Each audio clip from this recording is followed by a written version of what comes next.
I could start this video with 3 different rants that I just thought of. Which one do you want to hear first? It's kind of like a choose your own adventure. 1, the shape of perfume bottles. Second topic, finding the subset of people who like to wear shorts and boots. 3, have you ever had SpaghettiOs? I burped coming out to the car and the SpaghettiOs almost came back up. You ever had SpaghettiOs? It feels like a very American thing. SpaghettiOs? What? From inferences, from using my brain to brain cells and rubbing them together really fast. I'm thinking SpaghettiOs, if I didn't know any better, was spaghetti?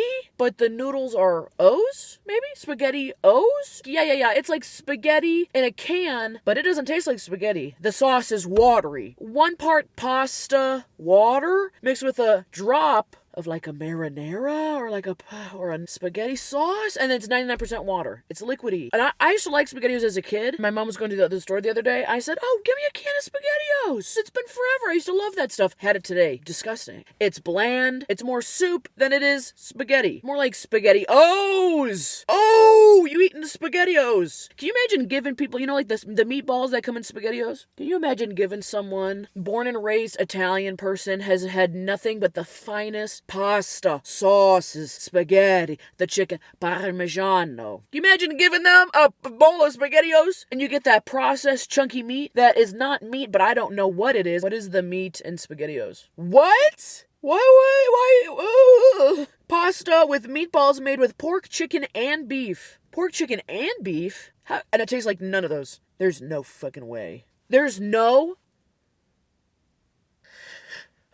I'm actually kind of speechless. And it comes out in like this perfectly round, just like what parts of it? And how can it be all 3? Oh, okay, we gotta be done with that topic because I don't think I can do it anymore. This is editing Christine. I'm not trying to start another Christine Investigates video, but I'm sitting here editing the video trying to find a picture of SpaghettiOs, the meatballs specifically in SpaghettiOs, so that you can see them in case you've never had SpaghettiOs before and I'm like talking about the meatballs. I want to show you a picture of the meatballs. I can't find a picture of the meatballs in SpaghettiOs by themselves.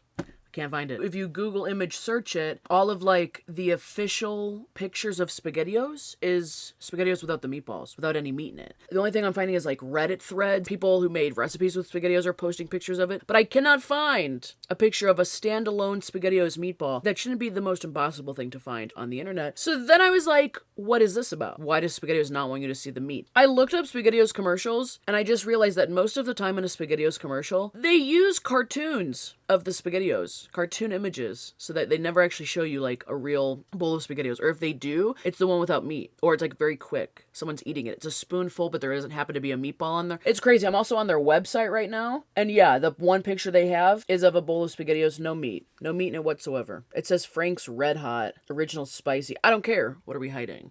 What are we doing? Might have to do a follow-up episode on the SpaghettiOs. Oh, here's a really...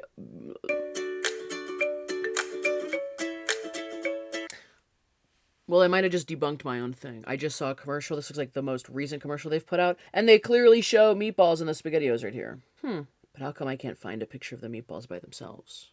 They gotta be covered and smothered in sauce and enveloped in a bunch of noodles to make you... Where's the meatballs? Look for them? I don't know. I thought I was onto something. Maybe I'm not onto something. Interesting.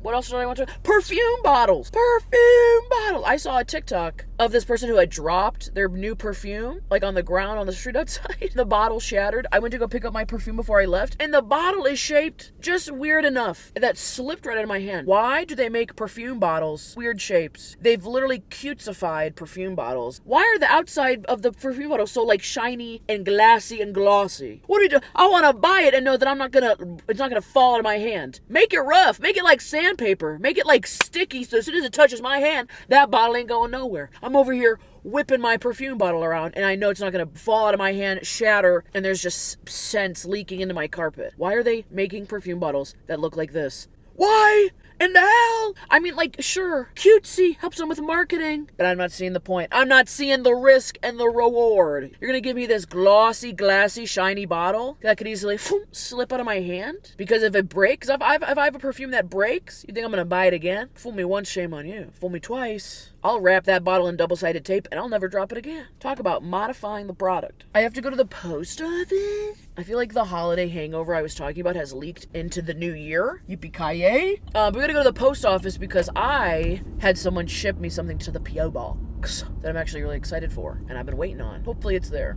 Oh, welcome back to the After Snaps. See, I got it. What are we, like 5 minutes in? This is the afterthought of the week and the snapshots of my life. Also, the aftertaste of SpaghettiOs. It's just like gumming up my mouth. I feel like my tongue like absorbs the food that I eat. Anybody else got an overly absorbing tongue? Is this person backing up? Because you're not. Oh, their lights are just on in your car. Great. No, that's great. Good for you. If you're a regular frequent flyer of the channel, a straight up goober, I always wear shorts. I'll wear shorts all year round. I don't care if it's snowing. I get hot. I run hot. I'm fat. My legs don't get cold. My body kind of gets cold. My hands kind of cold. My legs don't get cold. Not really. And if they are cold, I don't know. I've overcome it. I'm kind of past it. I like my legs being out and about. I love wearing jean shorts with boots. Any type of boots. I need to find my people. Who else likes to wear shorts, specifically jean shorts, with boots, with cowboy boots, with snow boots, a little bit of fur on them, a little bit of fur sticking out, a little bit of a high sock. I love it so much. I really do. I love my feet being all cozy, tucked away, ankles protected. Love my kneecaps being out. Good little glimpse of a calf here and there. I love it. Those are my people. I need to find more of my people. Where are y'all at? Okay, let's go to the post office and see if my package is. Oh my gosh, that was crazy. Listen, if you want to learn patience, you go to a post office, okay? I go in there, I become zen. The post office is my meditation. I walk in, I get a letter out of my P.O. box, and then there's a key in there. Now, the key means that you have bigger mail that won't fit in your box. Then you have to go to this wall of boxes. The post office is a fascinating process. I go to the extra box where I have this key to, and I open it up, and I start pulling out all this mail, and then I see that like my name's not on any of it. There's like a guy's name, Brian, and then there's another name on there, and I'm like, I don't know. This is not right. Like the box number's not right. So then I close the box, but the thing is that with those keys, once you put the key in, it locks the key in, and the box is now open because they assume you take all your mail and then you leave, and then they reset it for the next people. Well, now that the box is closed, but it's open and the key's locked in there, like I have to go tell the post office person that like, hey, this isn't my mail, but also this box is open, so if anybody just comes by and opens this, they could just take this person's mail. So I turn around and there's like the longest line of people doing this and the other thing. But okay, whatever. Patience. Again, the guy that's working is the guy that's always there working. He's really nice, but he seems to always get the shifts where he is like slammed by himself. And I think another worker came in and was like, what are you doing? And he's like, the other person's on break. I was like, oh, that sucks. It's like the dinner break. I'm standing there, and then there's like a couple different things going on. There's a guy like out of line standing where you can sit there and like, write on envelopes and, like write the address and stuff. He's standing off to the side of the line. There's people coming in and out with their stuff already prepaid, and they're just putting the boxes on the shelf. There's a guy up front who I thought was applying for a job there, and the post office guy was like, hey, you gotta tell me like when's your start date. But apparently he only speaks Spanish. Like he didn't know any English. So then the lady like two behind me in line, she gets out of line and she's like, oh, I will call my sister. My sister speaks Spanish. She will translate for you. So then she steps out of line and steps around just to call her sister to translate for this guy. And he wasn't applying for a job. He was applying for a change of address. And they couldn't figure out if he wanted to do it temporarily, change your address to like get your mail to go somewhere else, or permanently. And then they didn't know when the start day was. You want your mail to start going to a different place now? I think the post office is a fascinating system. I really do. So then like that lady stepped out of line. They're on the phone with like the post office guy, the guy changing the address, and this woman trying to help. And then the guy behind me leans over and he's like, I'm so sorry, excuse me, do you have a pen on you that works? He's like, both of these pens don't work, and obviously this guy's slammed. And I was like, no, I don't. So I turned to the lady behind me, who first of all was standing way too close to me. There's no reason in even a building that small to stand that close to me. And she had a package with her that she put on like the table that you walk around in line, which is fine. Put your package there. She literally could have been breathing on my shoulder. I was like, back up. So then I turned to her and I was like, here's a little karma for standing too close to me. I'm gonna wrap you into this. I turned to her and I go, do you have a pen on you? She got a damn, what's that designer purse? I used to work at a store and we used to resell designer purses. Is it a Tory Burch? No, I'll put the bag in. She had like one of those designer bags on her. I was like, do you have a pen on you? Maybe perhaps in that big old bag of yours? She kind of looked like she didn't want to give him a pen. And I was like, no, sister, we're roped in now. If you're going to breathe down my shoulder, you're also going to have my back. Give this man a pen. So then she gave him a pen. He's like, thank you so much. He basically bowed. Thank you so much. I really appreciate it. So then he used the pen, and then I go up to the P.O. Box guy and I was like, I'm not even mailing anything, but I'm going to cause a bunch of more chaos and make this line even longer. Told him, this key's in my box, but it's not my box. So then he had to come all the way out from around the counter with like the master key and the piece of paper, and he starts unlocking the box, trying to explain, like, this isn't mine. You either have to reset the box and make sure you give it to the right person's box so they can get their mail, or you gotta take all the mail out. And I can just like feel everyone in the line that was like facing this way, everyone just like turned around to be like, and why did you take him from behind the desk to now go solve your problem? And I'm like, hey, it's not my fault. Someone else put it in the wrong box. I'm trying to right a wrong. I'm trying to make sure this person's mail, who had a shit ton of mail, a bunch of random stuff, some do not fragile, one looked like a cassette, trying to make sure that they get their mail. So then he's like, oh, he gave you the wrong key, but you do have stuff here. And I was like, you know what? No, it's fine. I said, I'll get it another day. Oh, I'll just go get the key. I was like, no, you literally have a line of people. I said, I'll come get the mail another day. It's not a problem. Just make sure that I get my key. It's boxed like 66 instead of 60. Simple mistake. But just like a big old clusterfuck. All of that to say, I also need an energy drink because I keep like passing out into these naps. That was kind of fun. That was the most human interaction I had. I thought someone in that line was gonna have an attitude or start copping like a big sigh, and I was gonna be like, you know what? This man is helping people in different languages. He's always here when it's busy. He's very nice. He's never mean. He always helps me out. Always has my back. He never gives me attitude, so I'm not gonna give him attitude. I was about to cop an attitude with some people. But then I was standing in line because I got an envelope, and I was like, let me just open this envelope because I literally have nothing else to do. I didn't bring my phone with me, so I literally had just to stand there in line. Also, side note, I don't know if I said it, the post office has the best cards. I don't know how expensive they are, but they always have the best birthday greeting cards, thank you cards, like just because cards. They have a little twirling stack of them there. I don't even see the insides of the cards. I always read the outsides. They're so cute and amazing and funny. If you ever like in a pinch, you need to mail somebody something, just go right to the post office and they probably have cards for you. This is from Christina from Morris, Illinois. Christina, name twins. Dun, dun, dun, dun, dun. Okay. You know, let me go get a drink and come back because there's a woman in her car now and I don't feel like talking to myself next to a woman in her car. Oh, brother, this guy stinks! Heartbreaker. I got 2 Red Bulls. I got the blue, which I think I've tried on the channel before. It's blueberry. That's fine. Good flavor. This one's a red, sort of... Why did that guy just grab his crotch in my rear view? Lock the doors. Not about it. Don't be grabbing your crotch behind my car, sir. Like a dark red maroon. Wow.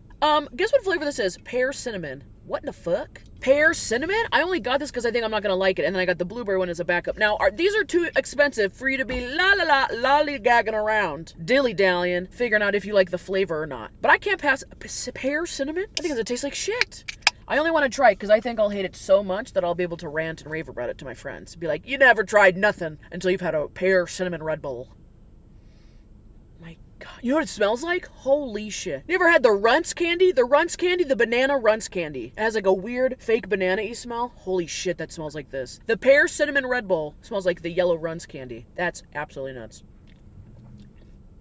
But it tastes like, wow, it actually tastes like pear. It tastes like a freezer burnt popsicle a little bit. Why is that not bad? How did they put pear and cinnamon together? Who came up with that? What intern? It actually tasted pretty okay. I could see this having a very niche audience of diehard fans. That's not bad at all. Holy shit. That's amazing. That's something else. I feel like people whip out of here a lot. Both of you looking at me like I'm not allowed to back up right here.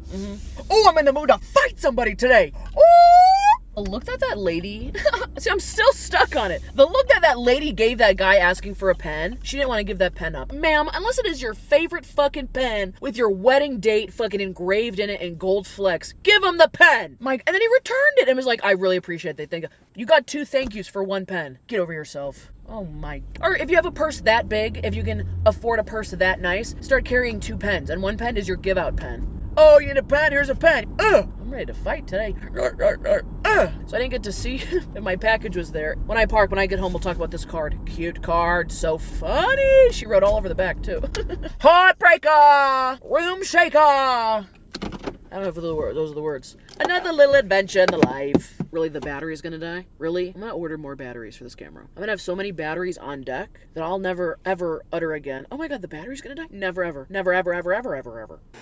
It's a murder on the dance floor. I also saw Saltburn, that movie. I can't get over how much this smells like those Runts banana candies. If anything, if you just see someone drinking one of these, be like, can I smell that? Which is a weird request. But if you don't want to drink it yourself, you just want to smell it. Hello? Hello?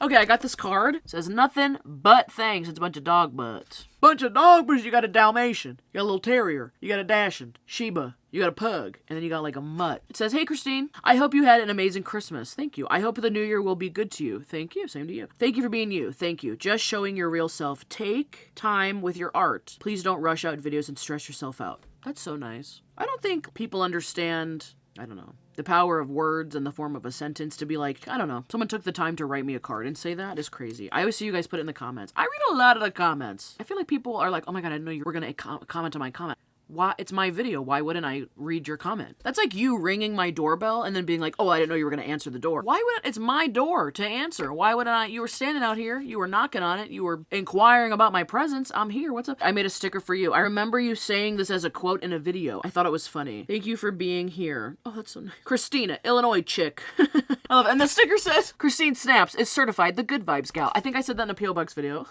I fucking love that. Amazing. Thank you so much for the letter and the sticker. You saved me in the post office. You never know when I'll be reading your letter. You saved me from, 30 seconds of me staring at the wall, thinking about, how the mail system works. I said, I could just use the mail system right now. Read my little letter. Christine Snaps is a certified good vibes gal. That's definitely going in the office. Let me find a blank space on the wall here and we'll slap her up. Okay, no, I can't move. That's a picture of me. That's a glue gun sticker. That's a cup of coffee. That sticky note says we suffer more often in imagination than reality. Oh my God. That was sticky note says show up for yourself. Yeah, we'll find a spot for it. Ask me what happened a little bit a while ago is also something I said. Ask me what happened a little bit a while ago. This other post-it note says, where's your damn shoe? Where's your damn shoe? Which is something that Mia said one time. Where's your damn shoe? I almost just said have a safe and happy Halloween. So my brain is just kicking up old sayings from 3 months ago. Have a safe and happy Halloween. I'm just getting ahead of it for this year. In 9 months, you better have a safe and happy Halloween. Okay, I'm gonna go now. Well, the battery might die, but I'm gonna go. I'm gonna get ahead of it. I'm gonna turn off the record button right now. I'll see y'all later.